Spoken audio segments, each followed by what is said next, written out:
You could say that just as there's garam masala in vegetables, Om Prakash Rabhar is also a hot spice in politics. Without his statements, the flavor of politics is spoiled.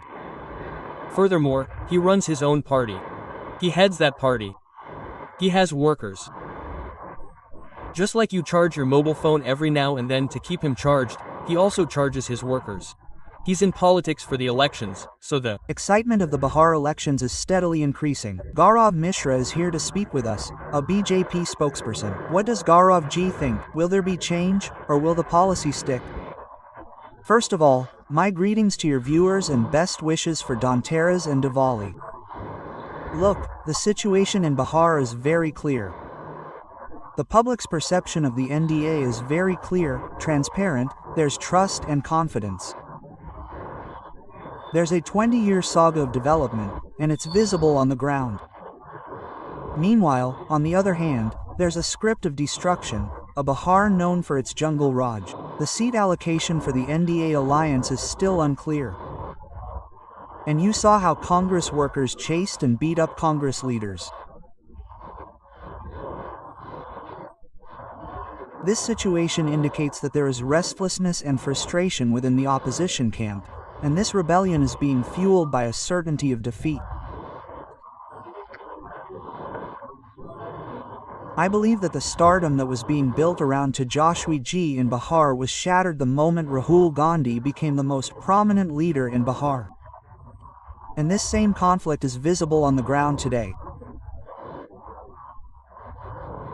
While candidates are filing their own nominations and the seat situation is unclear, I believe the people of Bihar are very intelligent and will go to Bihar with development. Development will be visible in a changed form, and Nitish Kumar is leading the NDA. He will certainly be the one to take the oath of office in the future. We have no doubt about this. But tell me one thing, the opposition is asking 20 questions for 20 years.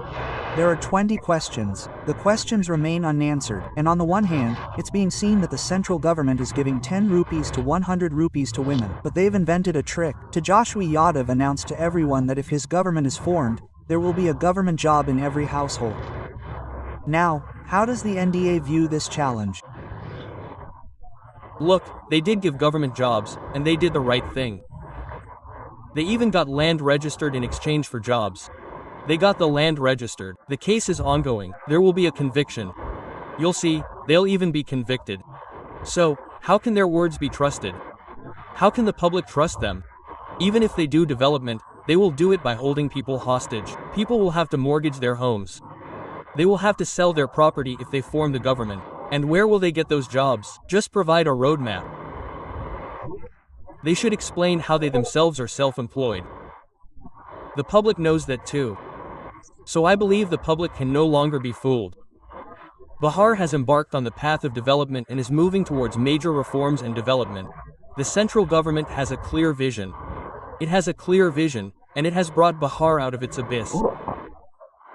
In every area, Bihar was once known for jungle Raj, kidnappings, murders, and massacres. Today, the face of Bihar is changing, and I believe the public will not be deterred.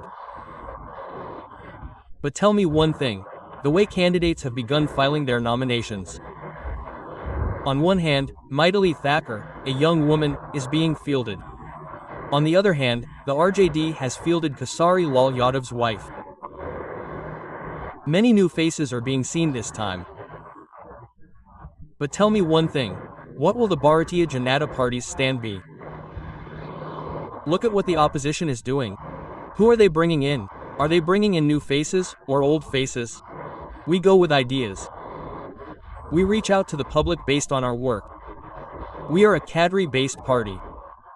The NDA is a very strong alliance. We develop mutual understanding and, based on our past track record, weigh all the calculations, sit down and discuss them, and come to a conclusion about how we should fight the elections. Based on that, we are successful in winning the public's trust. Because our preparations are foolproof. They are meticulous. We don't try to win the election based on the celebrity's stardom. Therefore, we don't go among the public like that. Our work is rooted in the ground, and when it comes out, it becomes visible everywhere. It is visible in Bihar as well, so I don't believe there is any confusion among the public anywhere. All kinds of cards will work. Today, the situation has become such that a dispute has arisen between Tejaswi Yadav, RJD, and Congress over the Muslim vote bank.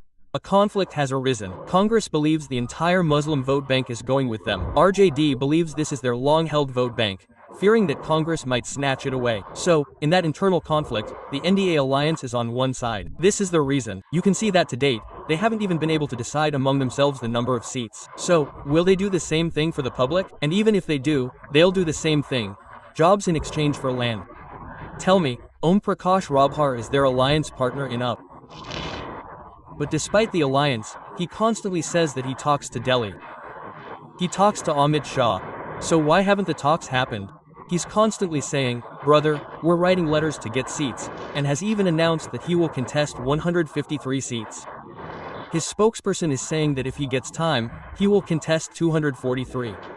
So, who will Om Prakash Rabhar harm from this perspective? Look, I think the way people view Om Prakash Rabhar is unfair. His personality is immense. He's huge. But you could say that just as there's garam masala in vegetables, Om Prakash Rabhar is also a hot spice in politics. Without his statements, the flavor of politics is spoiled. Furthermore, he runs his own party.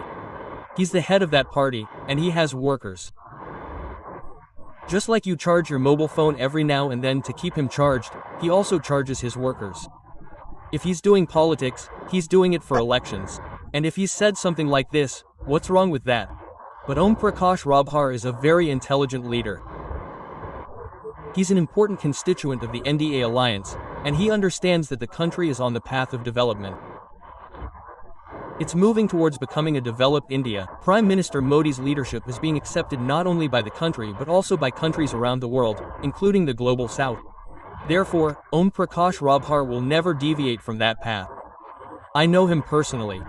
He's a very old friend of mine, and he's done a lot of work in Bihar. That's not the case. He has been working in Bihar for 25 years. He has a strong support base there. But I am fully confident that he will play a significant role in the NDA's victory. But he is saying that Nitish Kumar was given 101 seats because of his age and that he will be the reason for the defeat. That's fine. Every leader is a leader in his own right. So why should he consider himself inferior to anyone? What's the problem with that? But no, let me tell you finally. Any leader in the NDA alliance will accept the leadership, accept the system, and play their full role in the country and state's progress towards development. I have one last question. The way the 10,000 rupees was given, and I repeat the same question, 10,000 rupees in government jobs, the youth there want every family to have a job. There should be discussion on employment, health, and medical care. But currently, there's talk of 20 years gone by, saying that Nitish Kumar hasn't been able to achieve anything significant, but consistent efforts have been made. But the youth are constantly seeking change. Look, Bihar is a very rich land. It has been a landlocked area. It has been a flood-prone region. Now, a vast network of national highways and expressways is being expanded in Bihar. Industrial corridors are being built, and an investment environment is being developed in Bihar. That was a huge challenge. I personally experienced this. We had a sugar mill in Bihar. We tried to run it but failed. But Bihar holds so much potential. If Bihar moves towards industrial development, I believe the youth of Bihar will find employment in their own region. But that requires an ecosystem, and Bihar wasn't capable of providing that ecosystem on its own. But if the central government's stranglehold on Bihar continues, then surely, not only will children from Bihar migrate, but children from outside will migrate to Bihar for jobs. Such conditions are going to emerge, just as they once did in Assam. Today, people in Assam are going to work and find jobs. The same situation is going to emerge in Bihar, and Bihar is a state of immense potential. Whether it's the agricultural sector or the industrial sector, Bihar has immense potential in all sectors, and that's only possible through a double-engine government, and a double-engine government will be formed. The NDA government is going to be formed in Bihar. I'm completely confident about this. So, you were listening to Gaurav Mishra talk about many things regarding the Bihar elections. We're conducting a special interview.